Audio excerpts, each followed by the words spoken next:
ሰላም ሰላም እንዴት ናችሁ? ውድ የካኩ አካዳሚ ቻናል ቤተሰቦች፣ ይህ የካኩ አካዳሚ ቻናል የኦንላይን ትምህርት ቤት በመሆን እያገለገለ ይገኛል። በኦንላይን የምናስተምራቸው ትምህርቶች አማርኛ፣ እንግሊዘኛ፣ ሂሳብ እንዲሁም ሌሎችን ትምህርቶች እያስተማርን እንገኛለን። በኦንላይን መማር ለምትፈልጉ ከዚህ ባስቀመጥኩላችሁ ስልክ በኢሞ፣ በቴሌግራም እንዲሁም በዋትስአፕ መደወል ትችላላችሁ ማለት ነው። ቀጥታ ወደ ዛሬው ቪዲዮአችን እንሄዳለን። ተከታተሉን። ቪዲዮውን ማየት ስትጀምሩ ላይክ አድርጋችሁ ጀምሩ። እንዲሁም ለቻናሉ አዲስ ከሆናችሁ ሳብስክራይብ አድርጋችሁ ጀምሩት። ቀጥታ ወደ ቪዲዮአችን።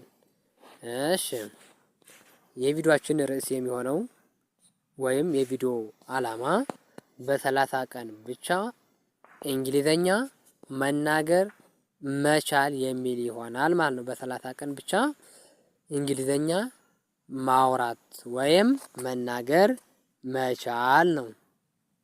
እሺ፣ እስኪ ቪዲዮውን አንድ ባንድ እንየው። እሺ፣ በዚህ ገጥ ያለው የእንግሊዘኛ ወርዶች ናቸው። ከዛ በዚህ ደግሞ አማርኛ፣ በአማርኛ እንዴት እንግሊዘኛውን እንዴት እንደምናነበው ነው እንዴት እንደምናነብ ነው። ይሄ ደግሞ ትርጉሙ ነው። ትርጉሙ። እሺ፣ አንድ ባንድ እንይ እስኪ። አንድ ባንድ እንያቸው። ለምሳሌ ይሄን ጉድ ብለን እናነባለን። ጉድ ጉድ ጉድ ብሎ ይነበባል። ጉድ ብለን እናነባለን። ይሄም ጉድ ነው። ጉድ ጉድ ተብሎ ነው የሚነበበው። ስለዚህ ጉድ በዚህ መልኩ ካነበም ትርጉሙ ደግሞ ጥሩ ማለት ነው። ጥሩ። ጉድ ማለት ጥሩ ማለት ነው ትርጉሙ። እሺ፣ ጉድ ማለት ጥሩ ነው። ትርጉሙ ጥሩ ነው። ጉድ ማለት ትርጉሙ ጥሩ ማለት ነው። እሺ፣ ይሄ ደግሞ ባድ ብለን እናነባለን። ባድ ባድ ባድ። እሺ፣ አማርኛውም ከዚህ ጋር እንዴት ማንበብ እንደምንችል ጥፍ ያለው ባድ ተብሎ ይነበባል። ባድ። እሺ፣ ባድ ተብሎ ይነበባል። ባድ ባድ ማለት ደግሞ መጥፎ ማለት ነው። መጥፎ። ባድ ማለት መጥፎ ማለት ነው። እሺ፣ ባድ ማለት መጥፎ ማለት ነው ትርጉሙ። ባድ ማለት መጥፎ ነው። እሺ፣ ባድ ማለት መጥፎ መሆኑን ካየን የሚቀጥለው ወር ደግሞ ይሄ ደግሞ ዊክ ተብሎ ይነበባል። ዊክ ዊክ። እሺ፣ ዊክ ነው የሚለው ይሄ ዊክ ነው የሚለው ዊክ ተብሎ ይነበባል። እሺ፣ ዊክ ዊክ ዊክ ደግሞ ትርጉሙ በአማርኛውም ከዚህ ጋር ዊክ ነው። ዊክ ማለት ደግሞ ደካማ ማለት ነው። ደካማ።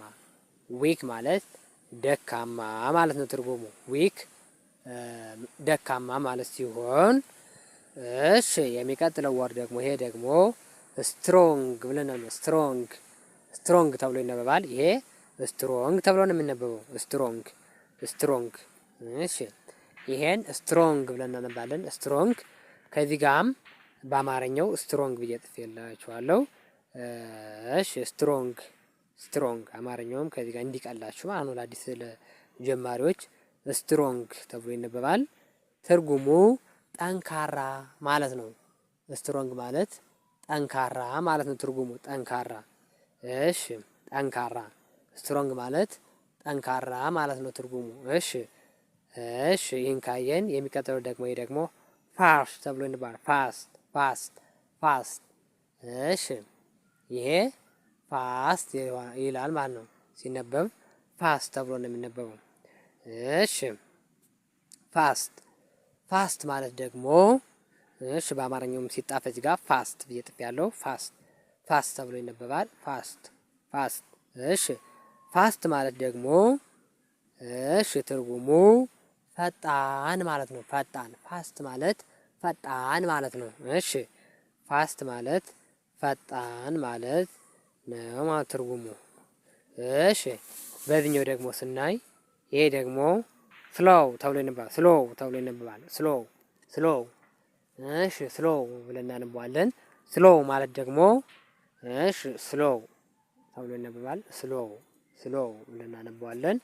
ስሎው እዚህ ጋር በአማርኛ ስሎው ተብሎ ተጽፏል። ስሎው ማለት ነው። ስሎው ስሎው ማለት ደግሞ ዘገምተኛ ማለት ነው። ዘገምተኛ፣ ፈጣን ያልሆነ ማለት ነው። ስሎው ማለት ዘገምተኛ፣ ፈጣን ያልሆነ ማለት ነው። ይህ ሲነበብ ስሎው ይሆናል። ስሎው ስሎው በአማርኛውም ከዚህ ጋር ስሎው ብሎ ተጥፏል። ስሎው ስሎው። እሺ ትርጉሙ ዘገምተኛ ዘገምተኛ ወይም ፈጣን ያልሆነ ማለት ነው። ዘገምተኛ ወይም ፈጣን ያልሆነ ማለት ትርጉሙ። እሺ ዘገምተኛ ማለት ነው። እሺ ይህ ደግሞ ተል ነው። ተል ተል። እሺ ተል ማለት ደግሞ እሺ ተል ማለት ረዥም ማለት ነው ትርጉሙ። ረዥም ተል ማለት ረዥም ማለት ነው ትርጉሙ። ረዥም ተል ማለት ትርጉሙ ረዥም ማለት ነው። ረዥም ረዥም ይሆናል ትርጉሙ። እሺ ተል ማለት ረዥም ከሆነ እሺ የሚቀጥለው ደግሞ ይህ ሾርት ነው። ሾርት ሾርት። ይሄ ደግሞ ሾርት ይሆናል ማለት ነው። ሾርት ሾርት። ይሄም ሾርት ነው። ሾርት ማለት ደግሞ አጭር ማለት ነው። አጭር። እሺ ሲነበብ ይህ ሾርት ተብለን ማለት ሾርት ሾርት። እሺ ሾርት በአማርኛም ሾርት ይኸው ሾርት ሲነበብ ማለት ነው። ሾርት ትርጉሙ አጭር ነው። አጭር ትርጉሙ አጭር ማለት ነው። እሺ አጭር ማለት ይሆናል ማለት ነው። እሺ ይሄ ደግሞ ሃፒ ተብለን ሃፒ ሃፒ ሃፒ ሃፒ ብለን እናነባዋለን። ይሄን ስናነብ ሃፒ ብለን እናነባለን። ሃፒ ሃፒ። እሺ ይሄን ደግሞ ስናነብ ሃፒ ብለን እንደምናነበው ሃፒ። እሺ ሲነበብ ሃፒ ተብሎ ይነበባል። ሃፒ በአማርኛም ከዚህ ጋር ሃፒ ብሎ ተጽፏል። ሃፒ ማለት ደግሞ ትርጉሙ ደስተኛ ማለት ነው። ደስተኛ። ሃፒ ማለት ደስተኛ ነው። ሃፒ ሃፒ ሃፒ ማለት ደስተኛ ማለት ነው። እሺ ይሄ ደግሞ መጨረሻው ሳድ ነው። ሳድ ሳድ ሳድ ተብሎ ይነበባል። ሳድ። እሺ ሳድ ተብሎ ይነበባል። ሳድ። እሺ ሳድ ሳድ ብለን እናነባዋለን።